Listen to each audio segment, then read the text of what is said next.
5 వచనాలు ఈ కీర్తనలో ఉన్నాయి. ఈ కీర్తనలో 5వ వచనం నుండి మనం ప్రారంభం. యెహోవా దయాళుడు, ఆయన కృప నిత్యముండును, ఆయన సత్యము తరతరములుండును. రైట్. యెహోవా దయాళుడు, ఆయన కృప నిత్యముండును, ఆయన సత్యము తరతరము. ఈ కీర్తనలో 118వ కీర్తన మొదటి వచనం వ్రాయబడిన మాట. ఇశ్రాయేలీలు చెల్లించే స్తుతి, అందుకని అన్నాడు దీన్ని స్తుతి అర్పణ కీర్తన అని చెప్పాడు. ఇశ్రాయేలీలు పాడే స్తుతి పాటలు. ఆ స్తుతి పాట యెహోవా దయాళుడు, ఆయన కృప నిత్యముండును అనేది ఇశ్రాయేలీలు పాడే స్తుతి కీర్తన.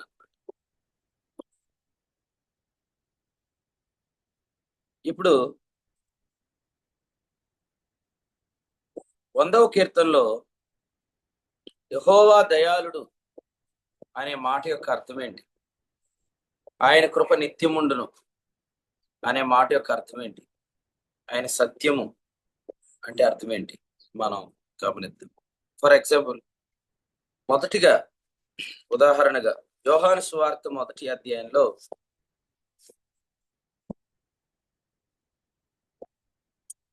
అందరూ తీయండి,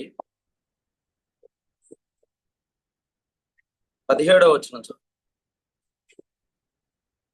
ధర్మశాస్త్రం మోషే ద్వారా అనుగ్రహింపబడెను, కృపయు సత్యమును యేసుక్రీస్తు ద్వారా కలిగెను. చెప్పండి, ఈ వచనంలో సత్యం అంటే ఏమని రాయబడిందో చూడండి. 17వ వచనంలో ధర్మశాస్త్రం మోషే ద్వారా అనుగ్రహించబడింది, కృపయు సత్యము యేసుక్రీస్తు ద్వారా కలిగెను అని చెప్పాడు కదా. కృప అంటే ఏంటి, సత్యం అంటే ఏంటి? ఎవరైనా ఒకరు చెప్పండి. What is the difference between grace and truth?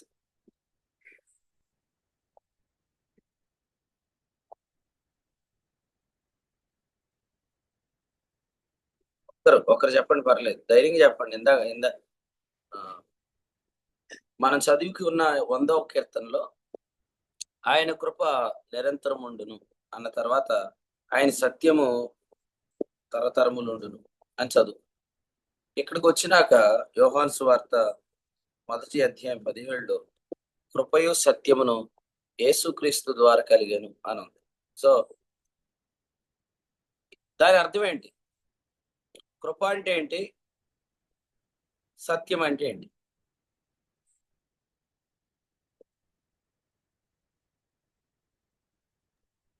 కృప అంటే అపరిమితమైనది,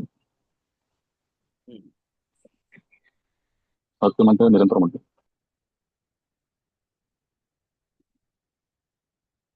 ఈ సత్యానికి వ్యత్యాసం అడిగాను, ఎవరైనా చెప్పండి. శ్రీనివాస్ అన్న అందున్నాను. సత్యం పునాదన్న, కృప అది మనం జీవింపజేస్తాం. అది మూలమైనది కాదు అన్నది కృప అన్న. నీ వాక్యమే సత్యము. Yohanu 17:17. Okay, thank you. Yesu ప్రభు కృపా సత్యం మధ్యలో నలిగిపోయాడు. కృప చూపించాలి కాబట్టి ఆయన మన పట్ల కృపగా ఉన్నాడు, కానీ మరి సత్యం విషయంలో ఆయన మరి సత్యంగా ఉన్నాడు. ఈ రెండింటి మధ్యలో నలిగిపోయి ఆ గోధుమలు పిండిలాగా అయిపోయినాయని ఒక ఆయన పాట రాశాడు. సో అందుకని నేను అడుగుతున్నాను, కృపా సత్యములు అంటే ఏంటి? What is the difference between grace and truth?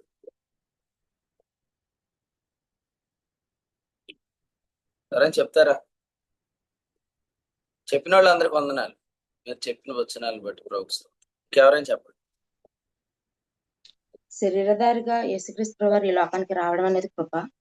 ఆయన శిలువ మరణం పొంది మనందరినీ కూడా సత్యంలోకి నడిపిస్తూ.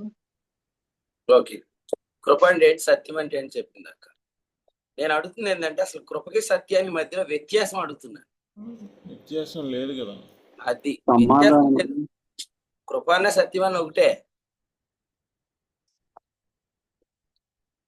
ప్రదీప్ కుమార్ ఆయనైనా ఆన్సర్,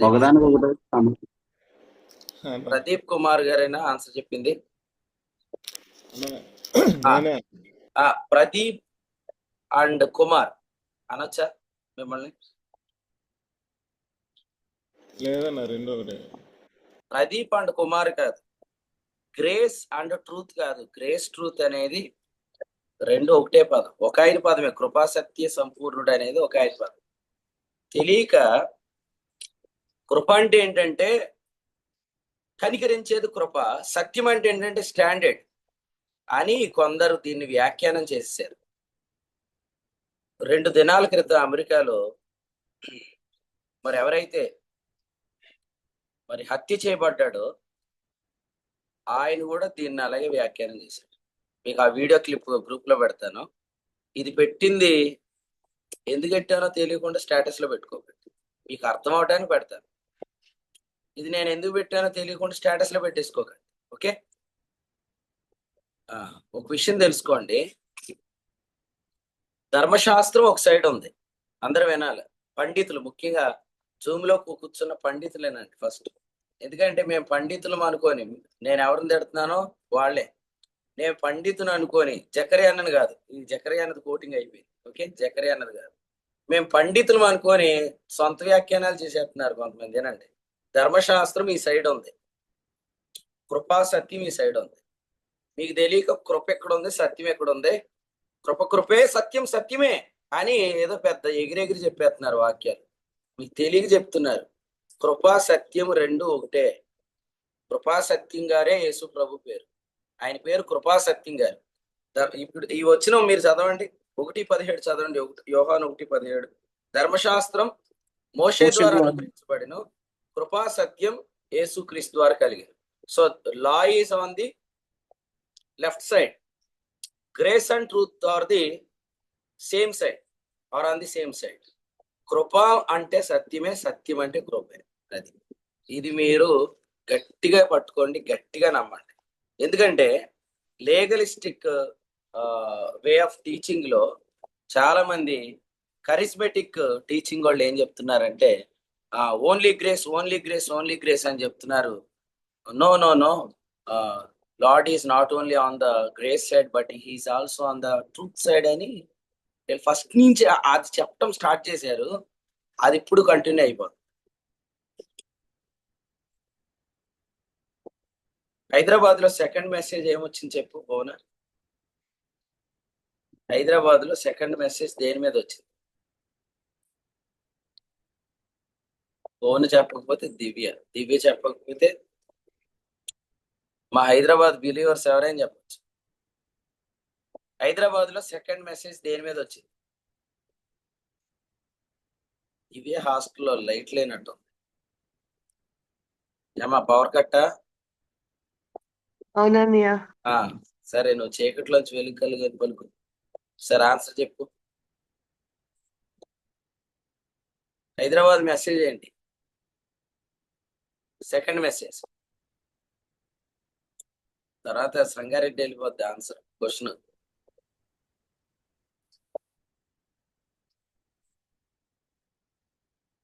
గుర్చేనా? కొంచెం నైతికత గురించి చెప్పాను. నైతికత ఎక్కడుంది? ఎక్కడ? నైతికత క్రీస్తులోనే ఉంది అని చెప్పానండి. పాపులు అనే దాంట్లో లేదు గాని దేవుని నీతిగానే ప్రత్యక్షమైంది అని చెప్పి, క్రీస్తు గురించి మనం తెలుసుకుంటే చాలు, క్రీస్తులోనే సమస్తం ఉంది అని చెప్పి. శాస్త్రంలో లేదు. అది రైట్ ఆన్సర్ దివ్యక్క, ఇది ఆన్సర్. శాస్త్రంలో నైతికత, క్రీస్తులో నైతికత. శాస్త్రంలో నైతికత, క్రీస్తులో నైతికత. ఇప్పుడు చూడండి, రీసెంట్ గా ప్రభు దగ్గరికి వెళ్ళిన ఎవరైతే దైవజనుడు ఉన్నాడో ఆయన చాలా మోరల్ వాల్యూస్ అని చెప్పాడు అమెరికా దేశానికి. సో అమెరికాకి ఏం చెప్పాడంటే అసలు మొరాలిటీ అంటే ఏంటి, నైతికత అంటే ఏంటి, అది ఆయన ఎలా చెప్పాడంటే, సో శాస్త్రంలో నైతికత ఉన్నట్లుగా చెప్పి దాని వైపు తిరగమని ప్రజల్ని ప్రోత్సహించాడు. ఎగ్జాక్ట్లీ మీరు గండ్రేడ్లో జరిగిన వర్తమానంలో కాలం సంపూర్ణమైంది, ఇప్పుడు సమస్తం క్రీస్తులోనే ఉంది, క్రీస్తు వైపు తిరగండి, అది మారు మనసు. అందుచేత అమెరికా దేశానికి చాలా మోరల్ వాల్యూస్ ని చెప్పాల్సిన అవసరం ఉంది. ఎందుకంటే వారిలో చాలా మంది పురుషులు వివాహం చేసుకోవటాన్ని, స్త్రీలు వివాహం చేసుకోవటాన్ని ఆ దేశం అనుమతించింది. ఆ తర్వాత గన్ కల్చర్ ని అనుమతించింది. చాలా అక్రమాన్ని, మరి ఆ దేశంలో హత్యల గురించి కానీ ఇదంతా అనుమతించింది. దాన్ని ఆయన తీవ్రంగా ఖండించాడు. సో ఆ క్రమంలో నేను ఈయన యొక్క పునాది ఏంటి, ఈయన యొక్క బేస్ ఏంటి అని ఆయనవన్నీ కూడా నేను వర్తమానాలు వరుసగా విన్నాను. వింటే ఆయన ఈ వచనం దగ్గర నాకు అర్థమైంది ఏంటంటే, సో ఆయన కూడా ఈ వచనాన్ని అలాగే ఇంటర్ప్రిట్ చేశాడు. ఏదంటే దేవుడు కృప మాత్రమే కాదు, దేవుడు సత్యం. సో చాలా మంది గ్రేస్ మీద ఎక్కువ ఎంఫసైజ్ చేస్తున్నారు. సో గ్రేస్ మీద ఎంఫసైజ్ చేస్తే మోరల్ వాల్యూస్ తగ్గిపోతాయి. సో ట్రూత్ మాత్రమే లేదు, గ్రేస్ మాత్రమే ఉంది, ట్రూత్ లేదు అని చాలా మంది అనుకుంటున్నారని దాన్ని ఇంటర్ప్రిట్ చేశాడు. సో మీటింగ్ అయిపోయిన తర్వాత ఆసక్తి కలిగిన వాళ్ళు ఎవరైనా కూడా దీని మీద నాతో మాట్లాడాలనుకుంటే ఖచ్చితంగా ఫోన్ చేయండి. ఖచ్చితంగా మనం కాసేపు డిస్కషన్ చేద్దాం దీని గురించి. సో అయితే మీకు గుడ్ న్యూస్ చెప్తాను. సో ఈ మినిస్ట్రీ రైట్ వేలో వెళ్తుంది, రైట్ టైంలో వెళ్తుంది అనడానికి ఒక చిన్న ఉదాహరణ చెప్తాను. ప్రవీణ్ పగడాల్ గారు ప్రభు దగ్గరికి వెళ్ళిన టైంలో మనం బాప్తిస్మ ఇచ్చి యోహాన్ మీద స్టడీస్ చేస్తున్న దినాలు నేను అప్పుడు మీకు వివరంగా చెప్పాను ఏం జరిగిందని. సేమ్ అలాగే ఇప్పుడు చార్లీ గారు ప్రభు దగ్గరికి వెళ్ళిన ఈ టైంలో మనము శాస్త్రంలో నైతికత, క్రీస్తులో నైతికత అనేది స్టడీ చేస్తున్నాం. సో మీరు ఎగ్జాక్ట్ గా ఆలోచిస్తే you are in the perfect time line. So అయితే ప్రస్తుతం మీ దృష్టికి ఇది చిన్నది కనపడవచ్చు, కానీ క్రీస్తు న్యాయపీఠం దగ్గర మాత్రం విషయం ఏంటి అనేది క్లియర్ గా అర్థమైంది. వెంబడించే వాళ్ళకి మాత్రం ఇప్పుడు అర్థం. కాబట్టి మీరు అందరూ ఆసక్తిగా వాక్యాన్ని స్టడీ చేయండి. యోహాను సువార్త 1వ అధ్యాయంలో అందరు వినండి. సత్యం ఒక సైడ్, కృపో సత్యం లేదు, ఒక సైడ్ లేదు. సో దీన్ని మనం అలా అనుకోకూడదు. ధర్మశాస్త్రం ఈ సైడ్ ఉంది, కృపా సత్యం మరొక సైడ్ ఉంది. మోషే ద్వారా అనుగ్రహించబడిన ధర్మశాస్త్రం ఒక సైడ్. కొంతమంది ధర్మశాస్త్రం అంటే సత్యం అనుకుంటారు, ఎందుకంటే సత్యం ఎప్పుడు నిక్కచ్చిగా ఉంటుంది. అది ఒక గుండెను ఏమంటారంటే గుద్దినట్టే ఉంటుంది, లేకపోతే అది కరెక్ట్ గానే ఉంటుంది, స్టాండర్డ్ గానే ఉంటుంది. గ్రేస్ అనేది మాత్రం కొంచెం అట్లా ఉంటది అని ఏదో సొంతంగా అర్థమేం చెప్పేస్తారు.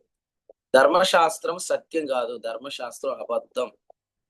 ధర్మశాస్త్రం సత్యం కాదు, ధర్మశాస్త్రం అబద్ధం. ఎక్కడుందండి ఈ మాట అంటే, ఒకసారి మీరు గలతీలకు రాసిన పత్రిక 3వ అధ్యాయం 12వ వచనాన్ని చదవండి. ఓకే, స్టేట్మెంట్ కాదు, రెఫరెన్స్ చదవండి. గలతీ పత్రిక 3:12. ఎవరు చదివినా పర్లేదు, చదవండి. గలతీ 3:12. ధర్మశాస్త్రం విశ్వాస సంబంధమైనది కాదు కానీ దాని విధులను ఆచరించు. ధర్మశాస్త్రము విశ్వాస సంబంధమైనది కాదు. ఈ మాట బైబిల్లో ఇక్కడ మాత్రమే ఉంది. విశ్వాస సంబంధమైనది కాదంటే ఇట్స్ నాట్ ప్రాక్టికల్. అది మనలను స్వతంత్రులనుగా చేయలేదు అని 3:23లో చెప్పాడు. చదవమ్మా తమ్ముడు, 3:22 చదవండి. యేసుక్రీస్తునందలి విశ్వాసం మూలంగా కలిగిన వాగ్దానము విశ్వసించు వారికి అనుగ్రహింపబడినట్లు లేఖనము అందరినీ పాపములో బంధించను. ఇక్కడ బంధించిన లేఖనం అని చెప్పింది దేని గురించి? ధర్మశాస్త్రం గురించి. 23 మీరు చదివితే అర్థమైంది. కాబట్టి సత్యం స్వతంత్రులుగా చేస్తుంది, ఇది సత్యం కాదు. వ్యభిచారం చేయవద్దు, నరహత్య చేయవద్దు, దొంగిలి వద్దు అని ఉన్నందుకే మీరు అట్రాక్ట్ అయిపోతే నేను ఒక ప్రశ్న అడుగుతున్నాను. అటువంటివి మనిషిని నీతిమంతునిగా చేయలేవు. మనిషిని నీతిమంతునిగా తీర్చేది మాత్రమే సత్యం. అలా నీతిమంతునిగా తీర్చేది ఏది? కృప. So grace is only the truth. Grace is only the true. సత్యం ఏదంటే కృప మాత్రమే సత్యం, ధర్మశాస్త్రం సత్యం కాదు. ధర్మశాస్త్రం విశ్వాస సంబంధమైంది కాదు. విశ్వాస సంబంధం కానిది చెప్పండి, సత్య సంబంధమైంది కాదు. కాలేబు గారు ఎందుకు నవ్వుతున్నారండి? ఎక్కడున్నారు మీరు?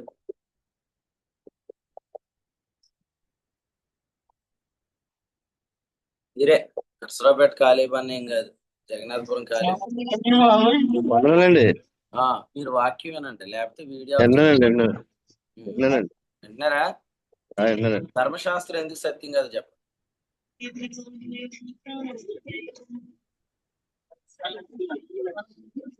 ధర్మశాస్త్రం సత్యం కాదు.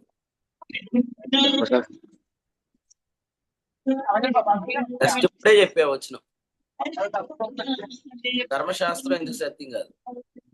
వినండి, వాక్యం వినండి. వాక్యం వినకపోతే సెలవు తీసుకోండి. ఎందుకు మరి జిమ్ లో కూర్చొని వాక్యం వినకపోతే? ఆశిష్ చెప్పురా, ధర్మశాస్త్రం ఎందుకు సత్యం కాదు? విశ్వాస సంబంధమైనది కాదు కనుక. అది ఇప్పుడే చదివాను వచ్చు. It is not of faith, that's why it's not truth. అది విశ్వాస సంబంధమైనది కాదు, అందుకే అది సత్యం కాదు. విశ్వాస సంబంధం కానిది ఏది కూడా మనలను స్వతంత్రుడిగా చేయలేదు, కానీ అది మనలను బంధిస్తుంది. సో అందుచేత ఈ విషయాన్ని మనం తెలుసుకోవాలి. ఎందుకే కృప అంటే ఏంటి? సత్యం అని చెప్తున్న కృప ఏంటంటే, మన చదివిన కీర్తనలో యెహోవా దయాళుడు అనే మాటను చూసారా? ఆ యెహోవా దయాళుడు, ఆయన కృప నిరంతరం ఉండును అనే మాట దగ్గర కృప అంటే ఏంటో మనం అర్థం చేసుకోవచ్చు. దయాళుడు అంటే అర్థం ఏంటి? దయగలవాడు అంటే అర్థం ఏంటి? హెబ్రీ పత్రిక 8వ అధ్యాయం. దయ అంటే మెర్సీ, కృప అంటే గ్రేస్, సత్యం అంటే ట్రూత్. అంటే అది ఇంగ్లీష్ వర్డ్స్ అంతే. డెఫినేషన్ మనకు లేఖనంలో ఉంటుంది, చదవండి. దయాళుడు అంటే అర్థం ఏంటి? హెబ్రీ పత్రిక 8వ అధ్యాయం 12వ వచనం. నేను వారి దోషముల విషయమై దయగలిగి వారి పాపములను ఇకను ఎన్నడూ జ్ఞాపకం చేసుకున్నాను ప్రభు సెలవిస్తున్నాడు. సో దయకు బైబిల్లో ఉన్న నిర్వచనం ఏంటంటే, నేను వారి పాపములను ఇకను ఎన్నటికి జ్ఞాపకం చేసుకోనను అనేది దయ. ఈ దయ ఏ నిబంధనలో ఉన్నది? నేను వారి దోషముల విషయమై దయగలిగి నేను వారి పాపములను ఇక ఎన్నటికి జ్ఞాపకం చేసుకోననే దయ ఏ నిబంధనలో ఉందంటే క్రొత్త నిబంధనలో ఉంది. ఎందుకంటే క్రొత్త నిబంధనలో యేసుక్రీస్తు మన పాపములను తీసివేయటానికి ప్రత్యక్షం. పాత నిబంధనలో 10:4 ఎడ్ల యొక్క మేకల యొక్క రక్తం పాపములను తీసివేయలేకపోయింది కాబట్టి పాత నిబంధనలో దయ లేదు, పాపాలు తీసివేయబడలేదు. అందుకనే ఏటేటా పాపాలు జ్ఞాపకానికి వస్తున్నాయి. 3వ వచనం, పాప జ్ఞప్తి కలిగించే నిబంధన దయ కాదు, పాప జ్ఞప్తి లేని మనస్సాక్షి కలిగించే నిబంధన దయ. ఆ దయ వల్ల వచ్చింది కృప. ఫర్ ఎగ్జాంపుల్, మన పాపాలు ఆయన జ్ఞాపకం చేసుకుంటే నిరంతర కృప అనేది రాదు. So what is mercy, what is grace? ఆయన యొక్క దయ ఏమిటి, ఆయన యొక్క కృప ఏమిటి? ఆయన దయ ఏంటంటే మనకు పాప జ్ఞప్తి లేని మనస్సాక్షినిచ్చే బలిని అర్పించడం ఆయన దయ. దానిని బేస్గా చేసుకొని ఆయన చూపిస్తుంది కృప. ఆ కృపే సత్యం. కాబట్టి మనకు సత్యం ఏంటో అర్థం అవ్వాలంటే మనం ఖచ్చితంగా 8:12 హెబ్రీ పత్రికను నమ్మాలి. సత్యం అంటే ఏంటంటే ఆయన మనకు పాపములను ఇక ఎన్నటికి జ్ఞాపకం చేసుకోనని నిబంధన గొర్రెపిల్లను అనుగ్రహించాడు. తద్వారా ఆయన కృపను నిరంతరం మనకు చూపిస్తున్నాడు అనేది సత్యం అన్నమాట. అంచేత మీరు హెబ్రీ పత్రిక 13వ అధ్యాయాన్ని చదివితే సో మీకు ఆయన దయ ఏంటో, ఆయన కృప ఏంటో, ఆయన సత్యం ఏంటో, ఈ 3 మీకు అర్థమవుతాయి. దయ మనకు అర్థం కాకుండా సత్యం మనం చెప్పట్లేదు. ఇంకా దేవుడు మన పాపాలు జ్ఞాపకం చేసుకుంటాడు అనే అవగాహనలో ఉన్నవారు చెప్పేది సత్యం కాదు. దేవుడు విశ్వాసినికి ఎన్నటికీ పాపిగా ఎరగలేడు. ప్రతి విశ్వాసిని దేవుడు క్రీస్తుగానే ఎరుగుతాడు. అతడు పెర్ఫెక్ట్ గా జీవించినా, అతడు పెర్ఫెక్ట్ గా జీవించకపోయినా విశ్వాసిని దేవుడు ఎప్పుడు క్రీస్తుగానే ఎరుగుతాడు. విశ్వాసిని దేవుడు ఎప్పుడు క్రీస్తుగానే ఎరుగుతున్నాడు అనేటప్పుడు విశ్వాసం ఏం పొందుతాడు? కృపను పొందుతాడు. ఆ కృప విశ్వాసిని పాపం చేయకుండా జీవింపజేస్తుంది. నేనే తప్పు చేయకుండా జీవిస్తున్నానని చెప్పేది అబద్ధం. ఆయన కృప వల్ల నేనేం తప్పు చేయకుండా జీవిస్తున్నాను అనేదే సత్యం. కాబట్టి సత్యం ఎక్కడుందో అక్కడ వేషధారణ కదా.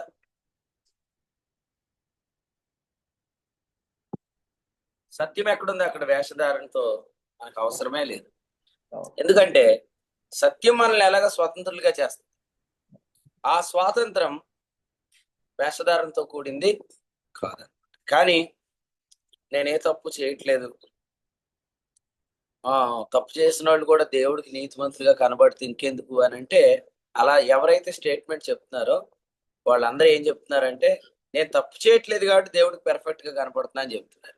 మరి ఆ పక్షంలో యేసుప్రభు ప్రధాన యాజకుడు అంటే అర్థం ఏంటి? యేసుక్రీస్తు ప్రధాన యాజకుడు అంటే అర్థం ఏంటంటే, యేసుప్రభు మన పక్షంగా దేవునికి కనపడుతున్నాడు కాబట్టి మనంగా దేవుని కనపడేది క్రీస్తు దేవునికి కనపడుతుంది. మరి మనం దేవునికి కనబడుతున్నాం, మనం చేసే తప్పులన్నీ కనబడుతున్నాయంటే దాని అర్థం ఏంటి? దాని అర్థం ఏంటంటే యేసుక్రీస్తు దేవునికి కనబడుతున్నాడు, ఆ యేసుక్రీస్తు ద్వారా దేవుడు కృపనిస్తున్నాడు, ఆ కృప ద్వారా మనం జీవిస్తున్నాము అనేది చూసారా? మనం జీవిస్తున్నామా లేదనేది కనబడుతుంది అని అర్థం. అంతేగాని దేవుడికి మనం చేసిన తప్పులన్నీ కనబడుతున్నాయి కాబట్టి దేవుడు నిన్ను తప్పుడోడని తీర్పు తీరుస్తాడనేది అబద్ధం. దేవునికి ఏం కనపడుతుంది అంటే మనం చేసే ప్రతి పాపం కనపడుతుంది, కానీ దేవునికి ఏం కనపడట్లేదు, మనం పాపులుగా కనపడట్లేదు. చెప్పండి స్టేట్మెంట్ అందరూ. విశ్వాసి చేసే ప్రతి పాపాన్ని దేవుడు చూస్తున్నాడు, కానీ విశ్వాసిని దేవుడు పాపిగా చూడట్లేదు. చెప్పండి స్టేట్మెంట్ చెప్పండి అందరూ. మైక్ ఆఫ్ చేసుకొని చెప్పండి, పర్లేదు, మీరున్న చోట చెప్పండి. విశ్వాసి చేసే ప్రతి రహస్య పాపం దేవుడు చూస్తున్నాడు, కానీ విశ్వాసిని దేవుడు పాపిగా చూడట్లేదు. దీని అర్థం ఏంటంటే విశ్వాసిని దేవుడు ఎప్పుడు ఎలా చూస్తున్నాడు? క్రీస్తుగానే చూస్తున్నాడు. క్రీస్తుగానే విశ్వాసిని దేవుడు చూస్తున్నాడని విశ్వాసకి అర్థమైతే విశ్వాస యేసుక్రీస్తు ద్వారా కృపను పొందుకొని ఆ కృప ద్వారా విశ్వాసి పాపం చేయకుండా జీవించగలడు. రోమా 5:21. కానీ విశ్వాసి అలా జీవించట్లేదు అనేది దేవుడు చూస్తున్నాడు. కాబట్టి చూస్తున్నాడమ్మా చెల్లి, చూస్తున్నాడమ్మా, నీవు చేసే పనులన్నీ చూస్తున్నాడమ్మా. అడుగుతాడమ్మా, లెక్క అడుగుతాడమ్మా అని అంటే ఏ లెక్క అడుగుతాడు? నేను నిన్ను క్రీస్తుగా చూస్తున్నానని నువ్వు ఎందుకు నమ్మలేదు? నమ్మి నా కృపను ఎందుకు పొందలేదు? లేనందుకు నువ్వు చేసిన దుష్క్రియలు ఇవన్నీ నువ్వు చేసిన పాపాలు అనే లెక్క క్రీస్తు న్యాయపడి దగ్గర అడుగుతాడు. అంతేగాని ఇప్పుడు పరలోకములో కృపా సింహాసనం దగ్గర, కరుణాపీఠం దగ్గర ఏ విశ్వాసి పాపి కాదు. ఒకవేళ విశ్వాసి పాపి అయితే ఎత్తబడతాడా విడవబడతాడా? విశ్వాసి పాపి అయితే ఎత్తబడతాడా విడవబడతాడా? ఎత్తబడతాడు. అన్న విశ్వాసి పాపి అయితే ఎత్తబడతాడా విడవబడతాడా? క్వశ్చన్ అది. విశ్వాసి పాపే అయ్యే అవకాశం లేదు. కాదులేండి, నాకు తెలిసేది విడవబడతాడండి. పాపి అయితే విడవబడతాడు. కానీ తెస్సలోనికే మొదటి పత్రిక 10లో మేలుకున్నవారు ఎత్తబడుతున్నారు, నిద్రపోయేవారు ఎత్తబడతారు. ఇక్కడ మేలుకున్నవారంటే బ్రతికి సజీవులుగా ఉన్నవారు, నిద్రపోతున్నవారంటే ఇంతకుముందు క్రీస్తునందు నిద్రించిన వారు అని అర్థం కాదు. ఈ 5వ అధ్యాయంలో మెలకుగా ఉన్నవారంటే భక్తిగా జీవిస్తున్నవారు, నిద్రపోతున్నవారంటే మరి భక్తిని విడిచిపెట్టి మరలా లోకంతో కలిసిపోయిన వారు విశ్వాసులే, కానీ వారు కూడా ప్రభు వచ్చినప్పుడు ఎత్తబడతారు. ఎందుకు ఎత్తబడతారు జాన్ అన్న? కానీ మీరు ఏం చెప్తే అదే కరెక్ట్ అన్న బర్నబాస్ అన్న. అందుక ఎందుకో మీరు ఒకసారి జాన్ గారు చదువుతారు, పూర్వమావు నుంచి జాన్ బ్రదర్ తెస్సలోనికే మొదటి పత్రిక 5:10 చదువుతారు. చదవండి అన్న. 5:10.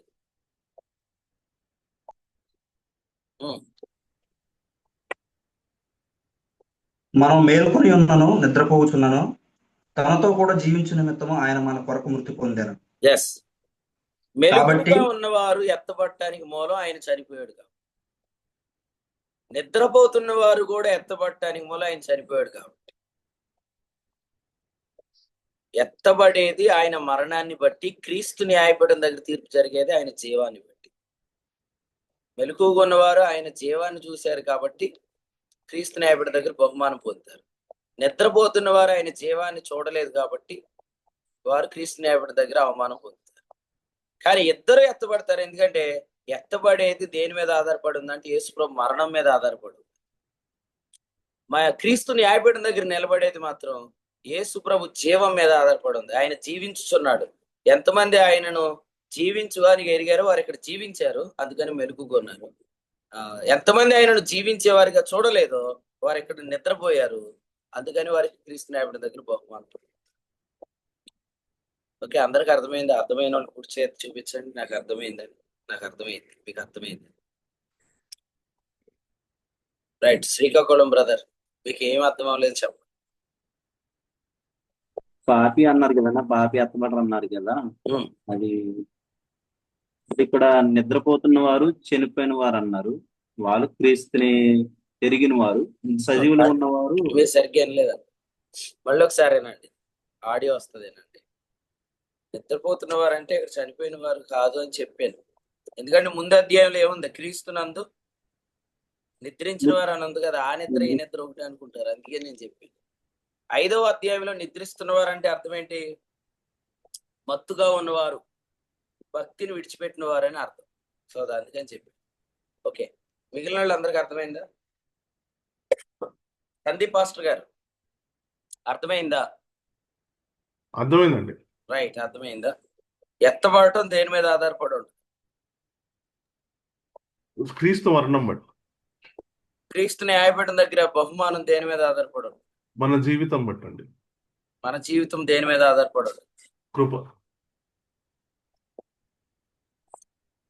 యేసుక్రీస్తు జీవనం. అది యేసుప్రభు జీవం మీద ఆధారపడి, తిరిగి లేచిన క్రీస్తు మీద మన జీవితం ఆధారపడి ఉంటది. మరణించిన యేసుక్రీస్తు మీద మన ఎత్తబాటు మహిమ దేహం ఆధారపడి ఉంటుంది. రైట్. ఇప్పుడు మళ్ళీ ఇంకో మాట చెప్తాను. ఫైనల్ గా ఒక్కసారి అందరూ నాకు ఆన్సర్ చెప్పేయండి. యేసు ప్రభు మరణాన్ని బట్టి అందరూ ఎత్తబడతారు. యేసు ప్రభు జీవాన్ని బట్టి జీవించిన వాళ్ళు క్రీస్తు న్యాయపీఠం దగ్గర బహుమానం పొందుతారు. నా క్వశ్చన్ ఏంటంటే, యేసు ప్రభు జీవం మూలంగా కాకుండా, యేసు ప్రభు జీవం మూలంగా కాకుండా మెలకుగా ఉన్నవారు ఎంతమంది ఉంటారు? ఇప్పుడు నిద్రపోతున్నవారు అంటే అర్థమైంది మీకు. మత్తులు, భక్తిని విడిచిపెట్టిన వారు, భక్తిహీనులు. యేసుప్రభు నమ్మి కూడా సిగరెట్ మళ్ళీ తాగుతున్నాడు. యేసుప్రభు నమ్మి కూడా మళ్ళీ మందు తాగేస్తున్నాడు. యేసుప్రభు నమ్మి మళ్ళీ లోకంలో కలిసిపోయాడు అనేవాడు నిద్రపోతున్నవాడు. మెలుకున్నవాడు అంటే ఎవరు? ఇవన్నీ చేయనోడే కదా. నా క్వశ్చన్ ఏంటంటే, ఇతడు ఎందుకు మెలకుగా ఉన్నాడు? ఇతడు ఎందుకు పాపం చేయట్లేదు? ఇతడు ఎందుకు కరెక్ట్ గా జీవించగలుగుతున్నాడు? ఆయన మూలంగా జీవిస్తున్నాడు, ఆయన జీవాన్ని చూసి జీవిస్తున్నాడు కాబట్టి అన్నాడు. నా క్వశ్చన్ ఇది ఏంటంటే, ఆయన జీవిస్తున్నాడు అనే దాని మీద ఫోకస్ పెట్టకుండా మెలకుగా ఉన్నవారు ఎవరు? అది ఎవరు లేరు. ప్రశాంత్ ఎవరు లేరు అన్నాడు.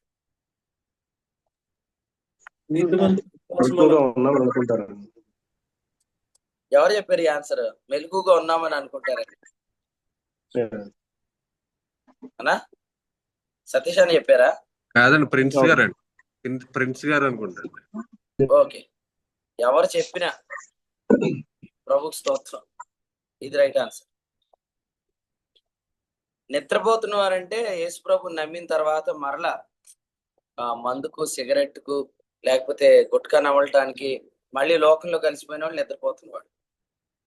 మెలకుగా ఉన్నవారంటే ఎవరంటే, ఆదివారం ప్రార్థనకి వెళ్తూ నియామక కొడుకులు మానకుండా, బైబిల్ చదవటం మానకుండా ప్రార్థన చేస్తున్న వారు మెలకుగా ఉన్నవారు అని అనుకుంటే, ఇప్పుడు ఎలా మెలకుగా ఉండటానికి యేసుప్రభు జీవించడం మూలంగా తీసుకోవాల్సిన అవసరం ఉందా, అవసరం లేదా? Every Sunday we have to go to the church and daily we have to read the Bible. Prayer is compulsory. Okay, ఇవన్నీ చేసిన వాళ్ళు మెలకుగా ఉన్నవాడు. ఆదివారం మొత్తం ప్రార్థన మానేసిన వాళ్ళు నిద్రపోతున్నాడు. లోకంలో కలిసిపోయిన వాళ్ళు నిద్రపోతున్నవాడు.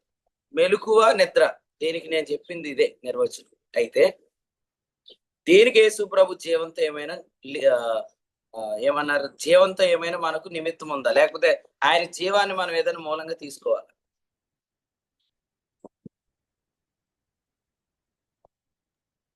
తీసుకోక్కర్లేదండి. తీసుకోక్కర్లేదు. ఎందుకు తీసుకోక్కర్లేదు? అవునన్నా, అది మన సామర్థ్యం ద్వారా జరిగిపోద్దండి. మరి వాళ్ళు కూడా మెలుగుగా లేనట్టేనా? లేనట్టే అన్న. వాళ్ళు కూడా నిద్రపోయే బ్యాచ్లే, సిగరెట్, గుట్కా, మందు బ్యాచ్లో కలిపేస్తావా? అంటే ఇందాక సతీష్ అన్న చెప్పిన ఆన్సర్ కి సెట్ అవుద్దండి. ఏంటది ఆన్సర్? మెలకువగా ఉన్నామని తలస్తారు అంతే. ఎంతమంది అనుకుంటున్నారు ఇలాగని కుడి చేస్తారు? చాలా మంది ఉన్నారు. వాళ్ళు ఎత్తుతారులే, చాలా మంది అని నువ్వు అనుకుంటే ఎలాగా? వాళ్ళు ఎత్తని, ఒక్కళ్ళంటే చెయ్యి ఎత్తలేదు. అనూప్ గారు ఎత్తారు, ఆశీష్ బ్రో ఎత్తాడు, ఆనంద్ బ్రో ఎత్తాడు, కే బ్రోస్ ఎత్తలేదు. కింద తేజవాస్ బ్రో ఎత్తారు, ప్రశాంత్ బ్రో కూడా ఎత్తారండి. సిస్టర్స్ ఎవరు ఎత్తలేదండి? ఎత్తారు కింద ఉన్నారు. దేవుని స్తోత్రం. ఒకళ్ళు చెయ్యి మాత్రమే కనపడుతుంది, వెలిగట్ల శ్రీనివాస్ గారు. హస్తం గుర్తుగా మనోడు. దేవుని స్తోత్రం. రైట్ వినండి, నేను మళ్ళీ చెప్తున్నానండి. కొంతమంది ఏమనుకుంటున్నారంటే మేము మెలకుగా ఉన్నాం, మిగిలిన వాళ్ళందరూ నిద్రపోతున్నారు అనుకుంటున్నారు. అసలు మెలకు అనేది దేని మీద ఆధారపడి ఉంటుంది? ఆయన జీవం మీద ఆధారపడి ఉంటుంది. యేసుప్రభు చనిపోయి సమాధి చేయబడి తిరిగి లేచాడు అనే దాకానే మనం ఆలోచిస్తే ఖచ్చితంగా ఆయన జీవాన్ని మనం చూడట్లేదు. ఆయన దేవుని కుడిపార్శ్వాన ఉన్నాడు, ఆయన మన నీతిగా కనబడుతున్నాడు. ప్రస్తుతం దేవునికి మనం పాపులుగా కనపడం, దేవునికి మనం నీతిగానే కనపడుతుంది. ఇది ఆయన జీవం. ఆ జీవం మీద మనసు పెట్టిన వాళ్ళే జీవిస్తారు. మిగిలిన వాళ్ళందరూ మేము ఏం తప్పు చేయట్లేదు అన్న భ్రమలో మీరు ఉన్నారు. మీరు నిజంగా ఏం తప్పులు చేస్తున్నారు అనేది మీకు తెలుసు. అందుకనే మనకు కామన్ డైలాగ్ ఏంటంటే నేనేంటో దేవుడు తెలుసు అంటారు. అట్లా అనొద్దు, నేనేంటో దేవుడు తెలుసు అనొద్దు. మీరు నిజంగా యథార్థంగా జీవించాలి. అది మన వల్ల కాదు. మనం కరెక్ట్ గా జీవించడం అనేది యేసు ప్రభు జీవం మీద ఆధారపడి ఉంది.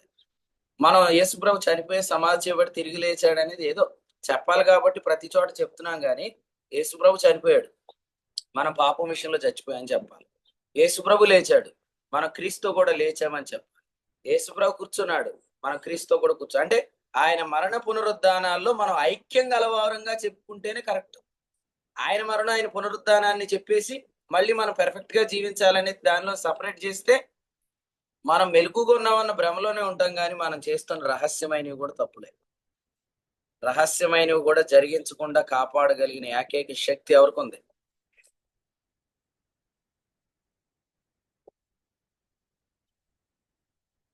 చెప్పండి, పెర్ఫెక్ట్ ఆన్సర్ చెప్పండి. క్రీస్తు జీవం ఫ్రెండ్స్ అన్న ప్రభు నిన్ను దీవించును గాక. God bless you. ఆయన జీవానికి మాత్రమే ఉంది. ఎబ్రీ 7:16 అందుకే ఏమన్నాడంటే జీవమునకున్న శక్తి అని చెప్పాడు. మీరు జీవానికి ఉన్న శక్తిని మీరు తీసుకోకుండా మీరు పెర్ఫెక్ట్ గా జీవించలేరు. జీవిస్తున్నామన్న భ్రమలో ఉండిపోయారు. ఆయన జీవానికి ఉన్న శక్తి, ఆయన జీవం అంటే ఏంటంటే దేవుని కుడిపార్శ్వాన్ని యేసుప్రభు ఇప్పుడు జీవిస్తున్నాడు మన పక్షంగా. ఖచ్చితంగా అందరూ ఈ వర్తమానం చెప్పాల్సిందే. దేవునికి విశ్వాసి క్రీస్తుగానే కనబడుతున్నాడు, దేవునికి విశ్వాసి నీతిగానే కనబడుతున్నాడు, దేవునికి విశ్వాసి పాపిగా కనిపించే అవకాశమే లేదు, ఈవెన్ విశ్వాసి పాపం చేసినప్పుడు కూడా అనే వర్తమానం చెప్పకపోతే పెర్ఫెక్ట్ గా జీవిస్తుంది దేంతో?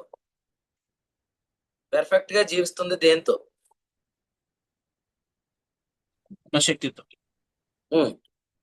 ఆ పెర్ఫెక్షన్ దేవుని శక్తితో జీవించే పెర్ఫెక్షన్ ముందు ఎలా ఉంటది?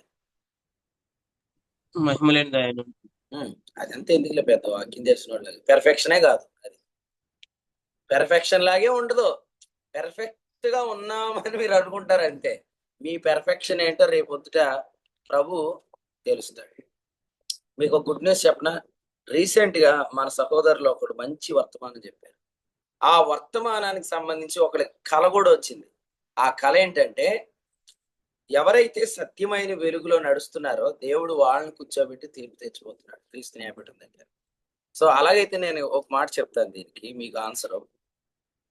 నేను పెర్ఫెక్ట్ గా జీవిస్తున్నాను అని ఎవరైతే అనుకుంటున్నారో వాళ్ళకి తీర్పు పెర్ఫెక్ట్ గా ఎవరైతే జీవించారో వారి చేత ప్రభు తీర్చిపోతుంది. పెర్ఫెక్ట్ గా జీవించడం అనేది జీవానికి ఉన్న శక్తి ద్వారా జరిగింది. ఆ జీవానికి ఉన్న శక్తి ద్వారా పెర్ఫెక్ట్ గా జీవించిన వాళ్ళ ద్వారా పెర్ఫెక్ట్ గా జీవిస్తున్నాం అనే వాళ్ళకి తీర్పు జరుగుతుంది. ఎంతమందికి అర్థమైంది? రైస్ ఎవరు కుడి చేయండి అర్థమైన వాళ్ళు. ఏనా అర్థమైందా? దేవునికి స్తోత్రం. అర్థమైతే దేవునికి స్తోత్రం. జాన్ అన్న అర్థమైందా? నీకు అర్థమవుతుంది. నీకు ఎలాంటివి వస్తే కన్ఫ్యూజ్ అయిపోతావు.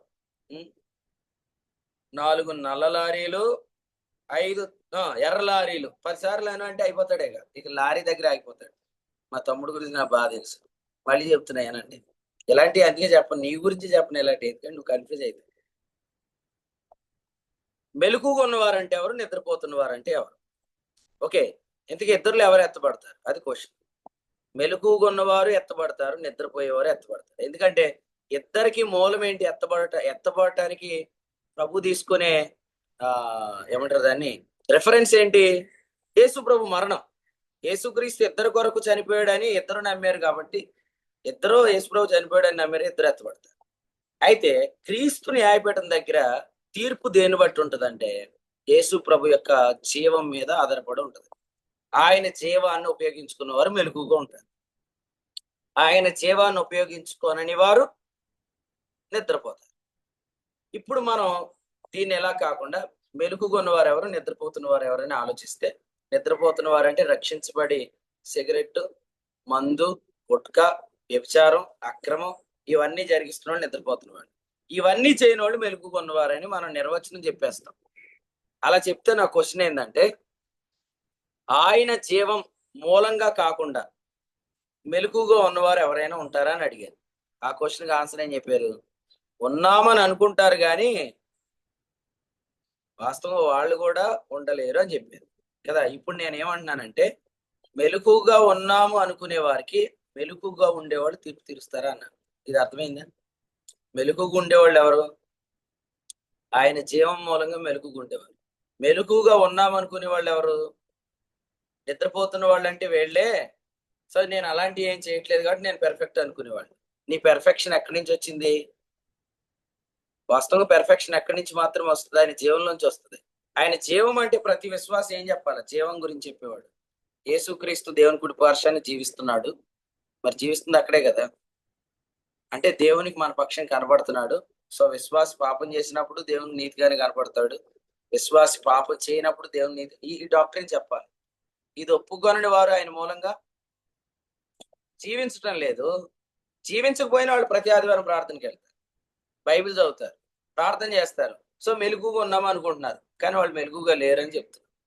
ఏమంటావు ఇప్పుడు జాన్ అండి? రైటే అంటావా? ఏదో మనం అలా అనుకుంటున్నాం అన్నప్పుడు అమ్మంటావు. మెలకుగా లేడన్నా. అర్థమైందా ఇప్పుడు చెప్పినంత? అర్థమైందన్న. దేవుని స్తోత్రం, అర్థమైంది. అర్థం కాకపోతే మళ్ళీ ఫోన్ చేసి అడిగి ఏం మొహమాట పడదు. ఓకే, మా పాస్టర్ గారు రాంగ్ ఆన్సర్ చెప్పాడుగా.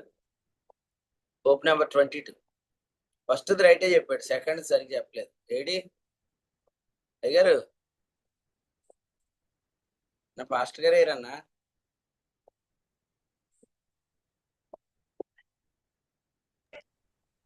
చూస్తున్నారండి, లెఫ్ట్ అయిపోయినట్టున్నారు. చూడండి, పాస్టర్ గారికి మళ్ళీ కనెక్ట్ చేయండి. ఉన్నారండి. పలకట్లేదు.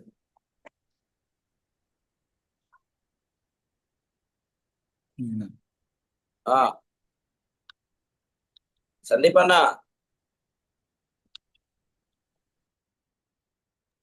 బ్రదర్ ఉన్నాను అందే. ఎక్కడున్నారు? ఆన్సర్ చెప్పండి సోదరా. మీరు రాంగ్ ఆన్సర్ చెప్పారు కదా, అది కరెక్ట్ చేయండి.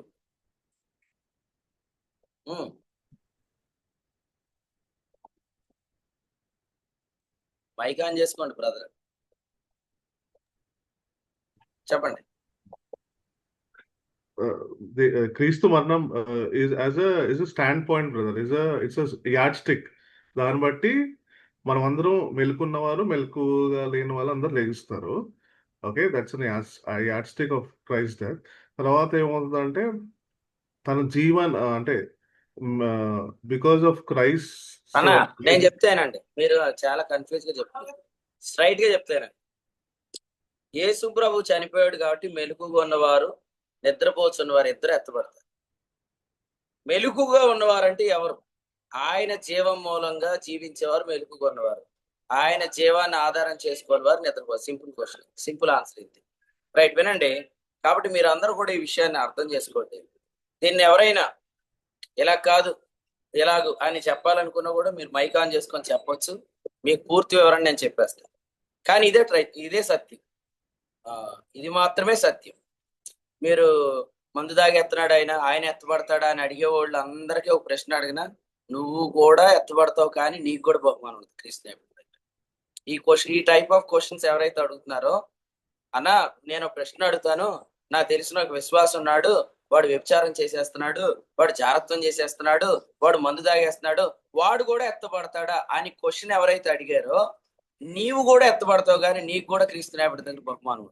ఎందుకంటే నీ భ్రమ ఏంటంటే వాడు తాగుతున్నాడు, నేను తాగట్లే, అదే మెలుకు అనుకుంటున్నాను. వాడు సిగరెట్ తాగుతున్నాడు, నేను తాగట్లే, అదే మెలుకు అనుకుంటున్నాను. అది మెలుకు అని బైబిల్ చెప్పట్లే. మెలుకు అంటే ఏంటంటే ఆయన జీవం మూలంగా నువ్వు జీవించడం. అప్పుడు నువ్వు ఈ క్వశ్చనే నన్ను అడగవు. పాయింట్ ఏంటంటే ఈ క్వశ్చన్ ఎవరు అడుగుతారు?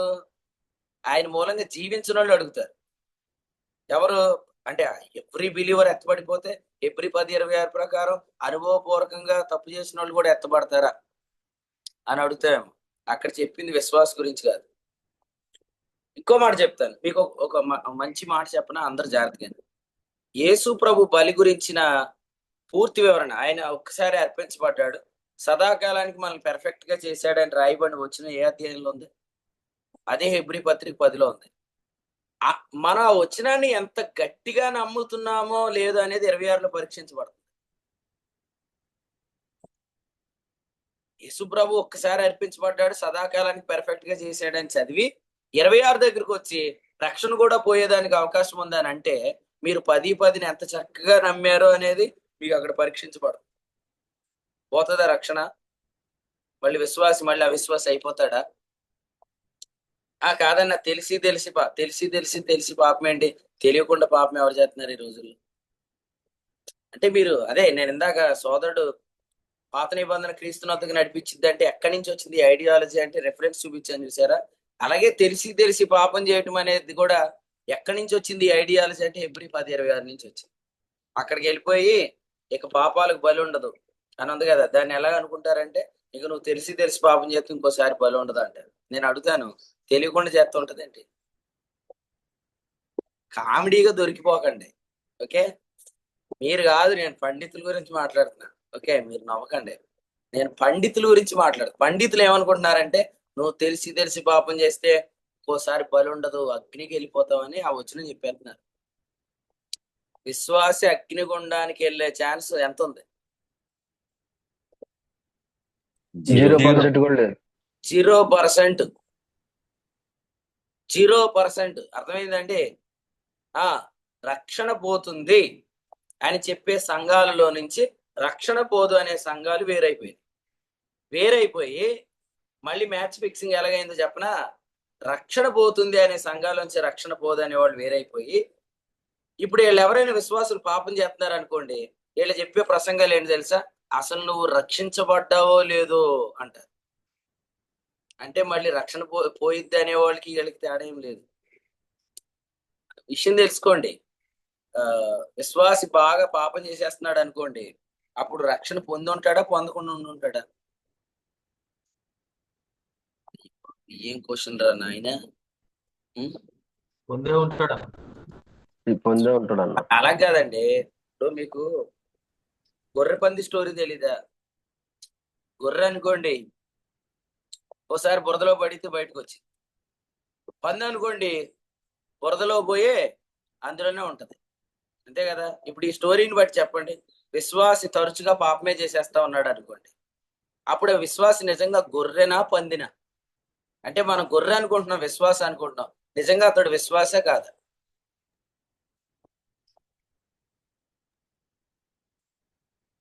విశ్వాసేనన్నా. జాన్ విశ్వాసే అన్నాడు. ఎందుకు అంత ఖచ్చితంగా చెప్పాడు నాకు తెలీదు, అడుగుతాను తర్వాత. చెప్పండి, ఇంకెవరని చెప్తే చెప్పండి. ఇప్పుడు తప్పు చేస్తే రక్షణ పోయిద్ది అనే వాళ్ళు ఉన్నారు లేదా? కొన్ని సంఘాలు ఏంటి, సత్యం చెప్తున్నాం అనేవాళ్ళు రక్షణ ఎప్పటికీ పోదు అని అంటారు. రక్షణ ఎందుకు పోయిద్ది అన్నారు వీళ్ళు? తప్పు చేస్తున్నాడు కాబట్టి పోయింది అన్నారు. మరి వీళ్ళు ఏమంటున్నారు? తప్పు చేసిన నువ్వు మొన్న చేసావు ఇదే తప్పు, మళ్ళీ చేసావు ఇదే తప్పు, అసలు నువ్వు రక్షించబడ్డావో లేదో ఒకసారి పరీక్షించుకో అన్నారు. అంటే వీళ్ళు కూడా డైరెక్ట్ గా రక్షణ పోయింది అన్నట్టు చెప్పారు కదా, అంతే కదా? ఇప్పుడు చేసిన తప్పే మరలా మరలా చేస్తే రక్షించబడ్డామో లేదో అని చెక్ చేసుకోవాల్సి వస్తే ఆ చెకింగ్ లోకి ఎవరు కూడా వస్తారు? బోధకులు కూడా వస్తారుగా. వ్యభిచారం ఒకటి పాపం ఏంటి?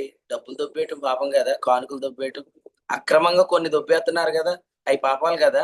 మరి ఆ లెక్కలో అదే పాపాన్ని నువ్వు ఎన్నిసార్లు చేస్తున్నావు? మరి నువ్వు కూడా రక్షించబడ్డావు లేదో చెక్ చేసుకో అంటే నన్ను అంటావా? నేను సేవకుడిని కదా, నేను పెద్దను కదా, నేను ప్రభు వాళ్ళని అందించేవాడిని కదా అని అంటే మరి చెకింగ్ అందరికీ చేస్తావుగా, నువ్వు చేసుకోవా? సో నా క్వశ్చన్ ఏంటంటే, మీరు క్వశ్చన్ అర్థమైందా? గొర్రె పంది స్టోరీ లెక్క ప్రకారం విశ్వాసి క్రమంగా అదే పాపం చేస్తున్నాడండి. ఆ పాపం మానట్లే, ఎంత బుద్ధి చెప్పినాడు మానట్లే. ఇప్పుడు వాడు నిజంగా రక్షించబడ్డా? ఆడు గొర్రెనా లేదా వాడు పందినా? రక్షించబడ్డాడని మనం భ్రమపడుతున్నాం. అది కాదు, ఇంకొక బ్యాచ్ ఉంది. రక్షణ పోదు కానీ రక్షణ ఆనందం పోద్దంట. ఓకే, అది ఓకే, రక్షణ పోదు కానీ రక్షణ ఆనందం పోదు అనే దాన్ని చెప్దాం, తర్వాత చెప్తాం. అసలు ఇది ముందు గొర్రె పంది స్టోరీ చెప్పండి. ఎవరు చెప్పరా? రక్షణ పోదు అన్నా కాలేబన్న అన్న, రక్షణ పోదు కదన్నా. సరే, మిమ్మల్ని ప్రశ్న అడుగుతాను. కాలేబన్న, రక్షించబడిన విశ్వాసి నిజంగా రక్షించబడితే అదే పాపాన్ని ఎన్నిసార్లు సభలు పెట్టి గద్దించిన, మీటింగ్స్ పెట్టి గద్దించిన అదే పాపాన్ని చేస్తాడు? చెయ్యొచ్చు అన్న. చెయ్యొచ్చు అని అనట్లేదు, చెయ్యొచ్చు అని అనట్లేదు. ఏమన్నారంటే చేస్తే అతడు విశ్వాసే కాదంటున్నారు. మరి మీకుని రక్షణ పోయిద్ది అనే వాళ్ళకి ఏం తేడా లేదు. మీరు వెళ్ళి వాళ్ళలో కలిసిపోయారు. అసలు మీరు వెళ్ళి వాళ్ళలో కలిసిపోయి సత్యం చెప్పే వాళ్ళందరినీ వీళ్ళు డైల్యూట్ అయిపోయారని చెప్తారు ఎందుకు? విశ్వాసి పాపం చేస్తున్నాడని చేసిన అతడు రక్షణ పోదు, కానీ అతడు అలాగే తప్పు చేస్తున్నాడంటే మేబీ మనం అతను గొర్రె అనుకున్నాం, కానీ అతను పందే అని ఈ పిచ్చి పిచ్చి వ్యాఖ్యానాలు చేయకండి. విశ్వాసి పాపం చేయడానికి కారణం నువ్వే, బోధకుడు. ఎందుకంటే తప్పు చేసిన ప్రతిసారి నువ్వు రక్షించబడ్డావో లేదో అని అంటే రక్షణ విషయంలో నిశ్చేత కల్పిస్తున్నావా? రక్షణ విషయంలో డౌట్ కలిగిస్తున్నావా? రక్షణ విషయంలో నిశ్చేత కలగకుండా, పాపజ్ఞప్తి లేని మనస్సాక్షి కలగకుండా ఎవ్వరు కొనసాగలేరు. ఈవెన్ నువ్వు కూడా కొనసాగట్లేదు. కొనసాగుతున్నా నన్ను భ్రమలో ఉన్నావంటే కొనసాగితే మరి ఈ విషయాలన్నీ నీకు తెలియాలి. ఇవన్నీ నీకు తెలియలేదుగా. అర్థం చేసుకోండి వాక్యాన్ని. విశ్వాసి కూడా చేసిన పాపమే చేస్తాడు. విశ్వాసి పాపం చేయకుండా ఎప్పుడు జీవించగలడు? దేవుని జీవన చేత నడిపించబడుతున్నప్పుడు. ఖచ్చితంగా విశ్వాసి దేవుని ఎదుట క్రీస్తునందు నేను నీతి అయి ఉన్నాననే మెసేజ్లు వింటే మాత్రమే పాపం చేయకుండా జీవించగలడు. ఇక ఏ డినామినేషన్ లో కూడా పాపం చేయకుండా జీవించడం కలగనే కలగదు. బిలీవర్ దేవుని ఎదుట నీతిమంతుడు అని చెప్పే సహవాసం మాత్రమే పాపం చేయకుండా విశ్వాసం కాదు. వీళ్ళకి చాలా ఈజీ అయిపోయినాయి సభలు పెట్టడం. ఎందుకంటే అందరూ ఎలాగో తప్పు చేస్తారని వీళ్ళకి తెలుసు. తప్పు చేయొద్దని చెప్పడానికి సభలు పెడుతున్నారు. దానికి ఎంప్లాయీస్ అందరూ కలిపి డబ్బులన్నీ పోగేసి మీటింగ్లు పెడుతున్నారు. అంటే నీ గర్వం ఏంటి? నా దగ్గర వరం లేకపోయినా, నా దగ్గర స్వరం లేకపోయినా, నా దగ్గర డబ్బు ఉందని నువ్వు చెప్పుకుంటున్నావు. లవోదికే సంగమా, డబ్బుతో నువ్వు కార్యక్రమాలు చేస్తావు. తప్పులు అందరూ చేసేస్తారండి, కాబట్టి తప్పు చేయకుండా ఉండండి అని చెప్పడానికి సభలు పెడుతున్నారు. తప్పులు అందరూ చేస్తారని మీకెందుకు అనిపిస్తుంది? తప్పు చేయకుండా ఉండటం ఎలా సాధ్యం మీకు తెలియదు కాబట్టి. సో ఇందులో ఎవరైనా అడగొచ్చు, మీరు పెద్దోళ్ళ చిన్నోళ్ళ, నేనేం అసలు ఫీల్ అవను, కానీ మీకు బైబిల్ దగ్గర పెట్టి మీ చేత చదివిస్తాను. నేను ఒక ఆయన, మాకు డౌట్ ఉందండి, ఒక ఆయన తీసుకొచ్చి అడిగిస్తానని అన్నాడు. సరే తీసుకురండి, కూర్చోబెట్టండి అంటే వచ్చాడు. నేను ఎడ్వర్డ్ విలియమ్స్ చెప్తేనే నమ్ముతాను అన్నాడు. సురేష్ వంగూరి చెప్తేనే నమ్ముతాను అన్నాడు. ఇంకొక ఆయన పేరు చెప్పాడు. నేను మాట అన్నాను, ఈయనెవరో నాకు తెలియదు, నేను ఎందుకు వినాలి అన్నాడు. నేను అలా కూర్చొని చూస్తున్నాను. సేవకులు అనేవాళ్ళు ఎవరు లేరు, అందరూ సమానమే అని అన్నాడు. అందరూ దేవుడు ఒక్కడే తండ్రి, మిగిలిన వాళ్ళు అందరూ పిల్లలే అన్నాడు. సరే నేను ప్రశ్న అడుగుతాను అని అడిగాను. అడగండి అన్నా అన్నాడు. మీలో 10,000 మంది ఉపదేశకులు ఉన్న తండ్రులు అనేకులు లేరు అని పౌలు అన్నాడు కదా, ఎందుకు అన్నాడు అని అడిగాను. తిమోతి పత్రిక, తిమోతి పత్రిక అది కొరింథీ పత్రిక అన్నాడు. అన్న తర్వాత ఓకే అన్న. అక్కడ ఉన్న తండ్రి పరలోక తండ్రి అన్నాడు. పరలోక తండ్రి సార్ బైబిల్ ఇటు తీసుకురండి అన్న. అయినా నాకు టైం లేదు, నేను తర్వాత మాట వెళ్ళిపోయాను. అందుకనే మీరు ఎవరైనా మాట్లాడాలంటే ఇప్పుడు చెప్పిన ప్రసంగం మీద లోపల నలిగిపోతున్న వాళ్ళు నలిగిపోకండి. నాకు తెలిసి ఈ వర్తమానాలు వినేవాళ్ళు ఎవరు నలిగిపోరు వరుసగా. కానీ కొత్తగా ఎవరైనా ఉండుంటే మాత్రం మీరు నలిగిపోకండి. ఎందుకంటే నా పేరు బర్నబా, అంటే ఆదరణ పుత్రుడే కానీ నలిపేసే పుత్రుడు కాదు. కాబట్టి ఈ వాక్యాలతో మేము నలిగిపోతున్నామని మీరు బైబిల్ పట్టుకొని క్వశ్చన్లు అడగడం స్టార్ట్ చేయండి. మీకు వచనాలు చూపించి వివరం చెప్తారు. కాబట్టి దయచేసి మీరు కరెక్ట్గా ఉన్నారని భ్రమలో ఉండకండి. మీరు కరెక్ట్గా ఉండాలంటే ఖచ్చితంగా యేసు ప్రభు మూలంగా జీవించిన వాళ్ళే కరెక్ట్గా ఉంటారు. విశ్వాసి మరలా తప్పు చేస్తే అతడు విశ్వాసే కాదని ఎన్ని సంవత్సరాల నుంచి నువ్వు ప్రసంగం చేస్తున్నావు? ఈ ప్రసంగం చేసి విశ్వాస విషయంలో నిశ్చేత నువ్వు సారిసారిగా పోగొట్టేస్తున్నావు. ఇంకా అతడు ఎక్కడి నుంచి జీవిస్తాడు క్రమంగా? ధైర్యంగా చెప్పండి అందరూ. విశ్వాసి కూడా ఒకే పాపాన్ని ఎన్ని సభలు పెట్టి గద్దించినా చేస్తాడు. ఎప్పుడు దాకా చేస్తాడంటే ఆ తప్పు చేయకుండా జీవింపు చేసే కృప అతనికి కలిగితే చాలు. అంతేగాని నువ్వు నిజంగా దేవుని కుమారుడు అయితే నీలో ఆయన బీజం ఉంటది, నీలో ఆయన బీజం ఉంటే నువ్వు పాపం చేయవు అని చాలా అద్భుతంగా చెప్పేస్తున్నారు. మరి అది మీకు అప్లై చేసుకోండి. ఆ వచనం లేదని చెప్పట్లేదు. ఆ వచనం యొక్క అర్థం ఏంటి నేను చెప్తాను, వివరణ ఏంటో నేను చెప్తాను. కాబట్టి జాను, నువ్వు గొర్రెవా పందివా? సరే, గొర్రె గారు మిమ్మల్ని క్వశ్చన్ అడుగుతారు. మీరు విశ్వాసం అయిన తర్వాత ఒకే పాపాన్ని ఎన్ని సభలు పెట్టి గద్దించినా క్రమంగా చేశారు లేదా? చేశాను. అందుకే నువ్వు ఎందాక ఆన్సర్ చెప్పు. నువ్వెందుకు అంత ధైర్యంగా ఆన్సర్ చెప్పావని అడిగాను ఎందాక. ఆన్సర్ ఎందుకు చెప్పాడంటే ఆయన అలా చేశాడు. ఆయన మాత్రమే కాదు, నేను కూడా అలాగే చేశాను. నేను మాత్రమే కాదు, యథార్థత ఉన్నవాళ్ళు అయినా కూడా అదే పాపాన్ని ఎన్ని సభలు పెట్టి గద్దించినా అది చేస్తాం. ఎందుకంటే అలా చేయకుండా జీవింపు చేసేది కృప మాత్రమే. కృపకు వేరుగా జీవం కానీ దొరికితే పరలోకంలో జీవం ఏం చేయబడలేదు. భద్రం చేయబడలేదు. అది మాకు తెలియకుండా మీకు ఇంకో గేట్ ఏమైనా ఓపెన్ చేసి ఇచ్చేసాడు ఏంటి జీవం? అందరికీ ఆ గేట్ ఓపెన్ అయితేనే జీవం వస్తుంది. ఆ జీవం వస్తేనే మనం జీవించగలిగితేనే తప్పు చేయకుండా ఉండదు. కాబట్టి మీ సామర్థ్యంతో కొన్ని చేయట్లేదు అంటే వాళ్ళు కొన్ని చేయట్లేదు. నేను ఒకటి చెప్పనా, ఒక పాస్టర్గా నేను దేవుని సొమ్మును అక్రమంగా వాడుతున్నాను. ఈ తప్పు నా సంఘములో విశ్వాసులుగా ఉండి మందు తాగేవాళ్ళు ఎవరైనా ఒకవేళ ఉంటాడు చేస్తాడు ఈ తప్పు. దేవుని సొమ్మును నేను అక్రమంగా వాడుతున్నానండి. నేను చేసి ఈ తప్పు నా స్థానిక సంఘంలో విశ్వాస ఉండి మందు తాగేవాడు ఒకడు ఉన్నాడు అనుకోండి, వాడు చేస్తాడు ఈ తప్పు. వాడు కొన్ని చేయట్లేదు, దాన్ని చేసుకొని వాడు నన్ను తీర్పు తెచ్చవచ్చు. నువ్వు కొన్ని చేయట్లేదు, దాన్ని తీసుకొని నువ్వు ఇంకొకరిని తీర్పు తెచ్చేస్తే ఎలాగా?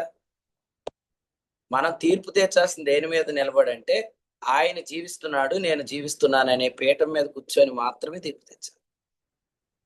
సో క్రీస్తు న్యాయపీఠం దగ్గర తీర్పు ఏ పీఠం మీద కూర్చోబెట్టి తీర్పిస్తాడు అంటే ఆయన జీవిస్తున్నాడు, నేను జీవిస్తున్నాను అనే దాని మీద ఆధారపడి తీరుస్తాడు. కానీ నువ్వు కొన్ని చేయట్లేదు కాబట్టి నువ్వు చేసేవాడికి చెయ్యి, తీర్పు చెయ్యి.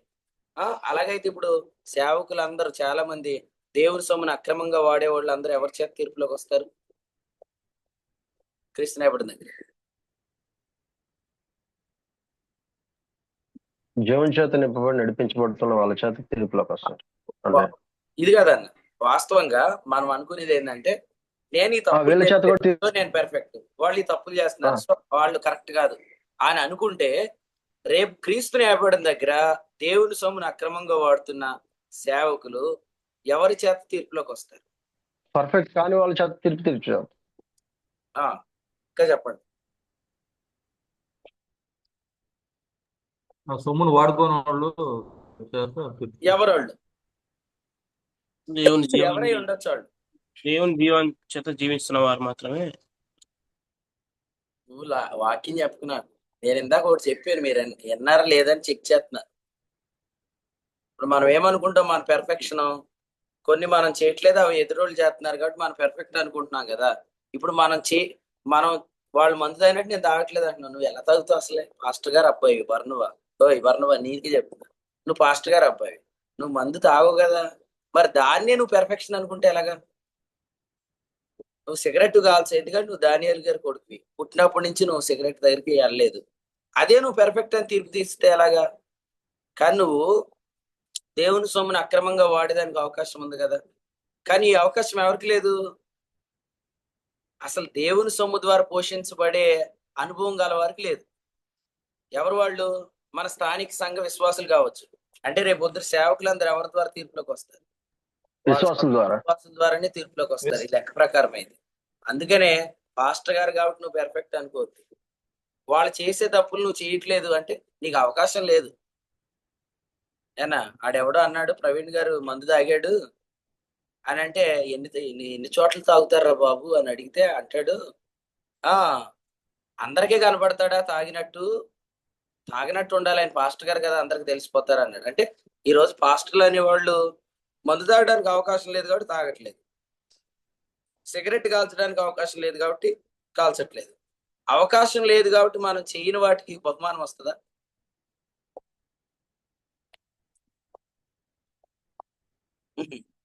ఇది పెర్ఫెక్షన్ అని మురిసిపోతున్న వాళ్ళారా, రేపు ఒత్తిడి మీకు సిగ్గు కలిగిద్ది. అందుకే ముందే చెప్తున్నాను, this is not at all perfection. Perfection అంటే ఏంటంటే మనం చేయగలిగిన తప్పులు కూడా చేయకుండా జీవించడం పెర్ఫెక్షన్. అది కేవలం యేసుప్రభు మూలంగా మాత్రమే కలిగింది. ఈ లెక్కన మనం మాట్లాడుకుంటే వాళ్ళు చేయని తప్పులు నువ్వు చేస్తున్నావు, నువ్వు చేయని తప్పులు వాళ్ళు చేస్తున్నారు. కాబట్టి ఎవరికి అతీతులు కాదు. కాబట్టి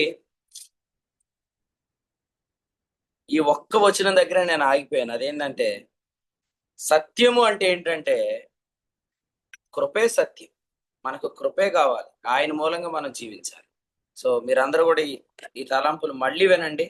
ఎవ్వరికి ఏ డౌట్ ఉన్నా నిర్మొహమాటంగా నాకు మెసేజ్ పెట్టేసేయండి. నేను రేపు మళ్ళీ మీకు ఇది క్లియర్ చేస్తాను. కానీ మీరు అనుకున్న భ్రమలో మీరు కొనసాగితే మాత్రం మీరు ఖచ్చితంగా మోసపోవటం కాదు, చాలా మందిని మోసం చేసేస్తారు. దయచేసి కొంతకాలం వాక్యం చెప్పడం ఆపేసి మీరు సత్యం తెలుసుకొని అప్పుడు చెప్పండి. ఏ విశ్వాసి కూడా తనంతట తాను పెర్ఫెక్ట్ గా జీవిస్తున్నాను అనేది భ్రమ మాత్రమే. ఏ విశ్వాసి కూడా యేసుప్రభు మూలంగా జీవించకుండా పెర్ఫెక్ట్ గా జీవించలేడు. యేసుప్రభు జీవిస్తున్నాడు అంటే ఎక్కడ జీవిస్తున్నాడు? దేవుని కుడిపార్శ్వాన. ఎలా జీవిస్తున్నాడు? మన నీతిగా దేవునికి కనబడుతున్నాడు. తప్పు చేసినప్పుడు నీతిగా కనబడుతున్నాడా? తప్పు చేయనప్పుడు కనబడుతున్నాడు. ఆల్వేస్ అని నువ్వు నమ్మగలిగితే ఆ నీతి ద్వారా కృప ద్వారా జీవం నిన్ను జీవింపజేస్తుంది. దాని ద్వారా నువ్వు తప్పు చేయకుండా కలుగుతుంది. అలా కలిగింది మాత్రమే బహుమానం తెస్తుంది. మిగిలింది ఏది బహుమానంలోకి రాదు. క్రీస్తు నాయకుడి దగ్గర నుంచి అని అదేంటండి నేను మందు తాగలేనందుకు మెచ్చుకుంటారేమో అనుకున్నాను, అసలు మీరు మెచ్చుకోలేదు ఏంటంటే అని మీరు సిగ్గుపడిపోకలేదు. అలాగే మెచ్చుకోడు, అర్థమైందా? అలాగే మెచ్చుకోడు. కాబట్టి అవి ప్లస్ మార్కులు వేసేసుకోకండి.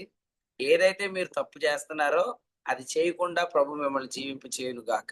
అది ఆయనకు సాధ్యం, అది ఆయనకే సాధ్యం, అది మనకు సాధ్యం కాదు. ప్రభు మిమ్మల్ని అందరు దీవించును గాక. ఎవరికైనా క్వశ్చన్స్ ఉంటే ఇప్పుడు అడగొద్దు. ఎవరికి క్వశ్చన్స్ ఉండవు, ఒకవేళ ఉన్నా కూడా అడగదు, తర్వాత అడగండి. ఎందుకంటే టైం దాటిపోయింది, 7:13 అయింది. ఒకవేళ ఎవరికైనా క్వశ్చన్ ఉంటే ఇప్పుడు అడగండి, అది రేపు డిస్కస్ చేద్దాం. ప్రభు మిమ్మల్ని అందరినీ దీవించును గాక. కృప ఎటు సైడ్ ఉంది, సత్యం ఎటు సైడ్ ఉంది? ఫైనల్ గా అందరు చెప్పండి. రెండు ఒక పక్కనే ఉంది. కృపయే సత్యం, సత్యమే కృప. కృపయే సత్యం, సత్యమే కృప. కృప గారు యేసు ప్రభువే, సత్యం గారు యేసు ప్రభువే. కానీ ధర్మశాస్త్రం సత్యం రెండు ఒక చోట్లేదు. ధర్మశాస్త్రం ఇటు సైడ్ ఉంది, సత్యం ఇటు సైడ్ ఉంది. కొందరు ధర్మశాస్త్రాన్ని సత్యం అనుకొని సత్యానికి కృపకి మధ్యలో యేసు ప్రభు నలిగిపోయాడని పాట రాసేసారు. ఆ పాట మీరు పాడి. ప్రభునామానికి మహిమ కలుగును గాక. దేవుడు తన దాసుని ద్వారా 100వ కీర్తన నుంచి అందించిన వర్తమానాన్ని బట్టి ప్రభువుని స్తుతిస్తున్నాం. అసలు ఈ పరిచర్య ప్రారంభించబడిందే దేవుడు ఆయనకి ఇచ్చినటువంటి మరి ప్రత్యక్షత నుంచి, హబక్కూకు గ్రంథం 2వ అధ్యాయం 4వ వచనం నుంచి విశ్వాసం ద్వారా రక్షణ, విశ్వాసం ద్వారా అదే విశ్వాసం ద్వారా కొనసాగింపు, నీతిమంతుడు విశ్వాస మూలంగా జీవించిననే ఈ యొక్క పరిచర్య ద్వారా నేను 2020 నుంచి కూడా వాక్యం వింటున్నాను. ఎందుకంటే ఈ ఈ వాక్యం పూర్తిగా అర్థం కాకుండా మనకి ధర్మశాస్త్రానికి కృపకున్నటువంటి వ్యత్యాసం, నీతి ఎలా కలుగుతుంది అనగా ధర్మశాస్త్రం అనేది ఆజ్ఞల ద్వారా, ధర్మశాస్త్రం కొట్టివేయబడ్డం అంటే అది ఆజ్ఞల ద్వారా, అనగా దేవుడు మనం ఇచ్చినటువంటి ఆజ్ఞల ద్వారా నీతిని నెరవేర్చి దేవుని యొద్దకు చేరాలనే ప్రయత్నం. అది అది కాకుండా యేసుక్రీస్తునందు విశ్వాసం ఉంచడం ద్వారా మాత్రమే మనకి రక్షణ కలుగుతుంది, మనకు పరలోకం అనేది ప్రార్థిస్తుంది. కాబట్టి దానికి వేరుగా ప్రయత్నిస్తున్నటువంటి మన సామర్థ్యంతో, అనగా దేవుని కృప, అనగా దేవుని శక్తితో మాత్రమే దేవుని చేసినటువంటి పుణ్యకార్యం ద్వారా మాత్రమే దేవునికి మన కుమారులుగా పిల్లలుగా చేయబడతాం. అది ముందు. తర్వాత విశ్వాస సంబంధమైన దేవుని ఏర్పాటు, నిరంతరం జీవించే యాజకుడు, పరిశుద్ధ సంఘంలో పరిశుద్ధాత్మ యొక్క పాత్ర ఏంటి, ఈ అన్ని విషయాలు కూడా చాలా సంవత్సరాల నుంచి సేవకులు నేర్పిస్తూనే ఉన్నారు. ఇంకా మరి ముందుగా మన ఫౌండేషన్ అనేది పూర్తిగా గ్రహించి మనం బోధిస్తే చాలా క్లియర్ గా ఉంటుంది. కాబట్టి సేవకులు ఎంతో ప్రయాసతో, ఎంతో దూరం ప్రయాణం చేసి కూడా మరి ఉదయకాలం మందే మరి లేచి మీ అందరి కోసం వర్తమానం అందిస్తున్నప్పుడు మనం ఎంత నిర్లక్ష్యంగా ఉంటుందో ఒకసారి మనం పరిశీలన చేసుకోవాల్సిన అవసరం ఉంది. ఎందుకంటే ముందుగా మనకు ఆ ఫౌండేషన్ అనేది అర్థం కాకుండా మనం బోధించే బోధ ఎంతమంది మరి జీవింపకుండా చేస్తుందో అది. ఎందుకంటే ప్రతి వ్యక్తి కూడా, రక్షించబడిన వ్యక్తి ఎందుకు పాపం చేస్తున్నాడంటే దేవుని యొక్క శక్తిని, అనగా ఆయన జీవాన్ని పొందుకోకుండా, తన సామర్థ్యంతో పాపం చేయకుండా ఎప్పుడైతే ప్రయత్నం చేస్తున్నాడో అతను విశ్వాసం మూలంగా జీవించట్లేదు. అసలు ఈ ఫౌండేషనే విశ్వాసం ద్వారా రక్షణ, విశ్వాసం ద్వారా కొనసాగింపు. అంటే అది యాజకుడైనటువంటి ప్రధాన యాజకుడైన యేసుక్రీస్తు ప్రభు వారి మీద లక్ష్యం ఉంచి ఆయన జీవాన్ని పొందుకుని జీవించే జీవితమే విశ్వాసం మూలంగా జీవించే జీవితం. ఈ యొక్క దీని మీద నిర్మించబడుతున్నదే మన ఈ పరిచర్య. కాబట్టి ముందుగా ఫౌండేషన్ అనేది మనం పూర్తిగా గ్రహించి ఆ తర్వాత మనం అందరూ కూడా బోధ చేస్తే చాలా బాగుంటది. కాబట్టి ఈ విషయాలు గమనించి ప్రతి ఒక్కరు కూడా ఈ ముందుగా ఫౌండేషన్ గ్రహించి మరి మీ అందరూ కూడా బోధించాలని తెలియజేస్తున్నాం. కాబట్టి ఎంతో ఆడియో కూడా పంపించబడుతుంది. సేవకులు ఎంతో ప్రయాసతో మీ అందరూ కూడా మరి ఆ జీవాన్ని పొందుకొని జీవించాలని, కాబట్టి ఈ విషయాలు మరి ప్రతినిత్యం కూడా జ్ఞాపకం చేస్తూ మరి బోధిస్తున్నారు. కాబట్టి ఈ విషయాలు ప్రతి ఒక్కరూ మరి ఈ ఆడియో పంపించబడుతుంది. మరొకసారి విని మేలు పొందండి. కృపకు సత్యం వ్యత్యాసం ఏమి లేదు. కాబట్టి రెండిటికి ఉన్న ఏ విధమైన వ్యత్యాసం లేదు, రెండు ఏకమై ఉన్నాయన్న విషయాన్ని కూడా ప్రభు తన దాసుల ద్వారా నేర్పించారు. ఈ యొక్క ఆడియో విని మరొకసారి మీ అందరూ కూడా సంపూర్ణంగా గ్రహించి మరి ప్రభు యొక్క జీవాన్ని పొందుకొని మరి పాపం చేయకుండా ఆయన శక్తి చేత మాత్రమే మనం మనం మన విషయాన్ని ఆ జీవించిన జీవితానికే, పొందుకున్న జీవానికి మాత్రమే క్రీస్తు న్యాయపీఠం మొదటి బహుమానం ఉంటుందన్న విషయాన్ని కూడా గ్రహించి మనందరం కూడా ముందుకు కొనసాగుదాం.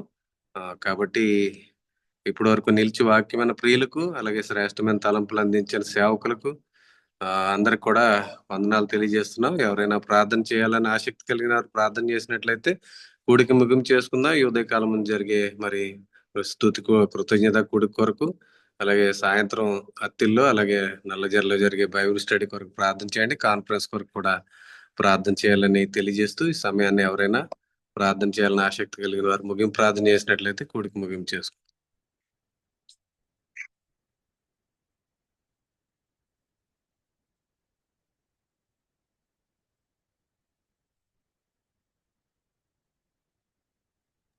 అన్నయ్య వందనాలండి. మహిమ గల మా తండ్రి, కృపగల మా నాయన, మీకు వందనాలు. మమ్మల్ని ఎంతగానో ప్రేమించారు. మీ ప్రేమను ప్రతిరోజు మా మీద రుమరుస్తూనే ఉన్నారు. మీకు స్తోత్రాలు. మరుగై ఉన్న మన్నాగా సంగతులు మా దగ్గరికి తెస్తున్నారు. నేను ప్రేమించువానికి నన్ను నేను కనబరుచుకుంటాను అని మీరు చెప్పినట్టుగా సంగతులలో ఉన్న క్రీస్తును వేటగా మాకు ప్రత్యక్షపరుస్తున్నందుకే స్తోత్రాలు చెల్లిస్తున్నాను. నాయన, ఈరోజు మరి ఒక పునాది సంగతిని ప్రతి సేవకుడు, ప్రతి విశ్వాసి ఎరగాల్సిన ప్రాముఖ్యమైన సంగతినే మీరు ప్రభు ఈ జూమ్ మీటింగ్ లో రేజ్ చేసి దాన్ని స్థిరపరిచారు. అందుకు స్తోత్రాలు చెల్లిస్తున్నా. యేసుక్రీస్తు ప్రభునందు విశ్వాసం ఉంచటమే ప్రతి విశ్వాసి ఎత్తబడతాడు, మహిమ దేహం ధరించుకో అంటాడు అనడానికి నాయన మూలం నాయన క్రీస్తు న్యాయపీఠం ఎదుట మేము నిలబడేది బహుమానం కొరకు, అనగా యేసుక్రీస్తు ప్రభునందు విశ్వాసం ఉంచిన తర్వాత నా ప్రభు నా కొరకే పరలోకంలో యాజకత్వం చేస్తున్నాడు. ఆయన జీవిస్తున్నాడు, నేను జీవించడం కొరకే. ఆయనతో చనిపోయి నాకు ఎప్పటికీ చనిపోను. ఆయన జీవిస్తున్నాడు, నన్ను ఆయనలాగా కనబరుస్తున్నాడు, ఇక్కడ ఆయనలాగా జీవింపజేయటానికి జీవిస్తున్నాడు అని ఎవరైతే ఎరుగుతారో వారు జీవించుతారు. అనగా వారు నాయన తప్పు చేయకుండా, పాపం చేయకుండా జీవించగలరు. ఆయన జీవం మీద పడినవాడు జీవిస్తున్నానన్న భ్రమలో ఉంటాడు. తన సామర్థ్యమే జీవించటం అనుకుంటాడు, కానీ అది ఆ జీవం కాదు. మోసపోతున్నాడని మీరు చెప్పినందుకు మీకు స్తోత్రాలు చెల్లిస్తున్నాను. నాయన ఈనాడున్న దుర్బోధలు మరి ప్రభా, తెలిసి పాపం చేస్తే ఇంకొక బలి ఉండదనే ఆ అవివేకపు అజ్ఞానపు మాటలు నాయన మరి మాత్రమే కాదు, అలా పాపం చేసే అసలు విశ్వాసే కాడు అని వీళ్ళే బోధకులే డిక్లేర్ చేసేసే దౌర్భాగ్యపు దినాలలో నాయన కేవలం మీ అందు విశ్వాసం ఉంచితే వాడు నిత్య జీవానికి వారసుడని మీ స్టేట్మెంట్ని కొట్టేసే విధంగా మాట్లాడుతున్న వీళ్ళందరూ ప్రభువా మేల్కోవాలా. వీళ్ళు నిద్రపోతున్న వారని వీరు ఎరగాల. నాయన మేము కూడా నిద్రలోనే ఉన్నాం, మాకు అర్థమవుతుందని వారు ఎరిగినట్లుగా నాయన యుగ సంబంధమైన దేవత వారి కళ్ళకు కూడా నాయన ఈ ముసుగు ఉంచాడని, ఈ సత్యం తెలియకుండా ముసుగు వేశాడని ఎరిగి ఆ ముసుగులోంచి వారు బయటకు రావడానికి మీ కృపను అనుగ్రహించండి నాయన. మీ సహాయం అనుగ్రహించండి. మీకే స్తోత్రాలు స్తుతులు చెల్లిస్తున్నాం.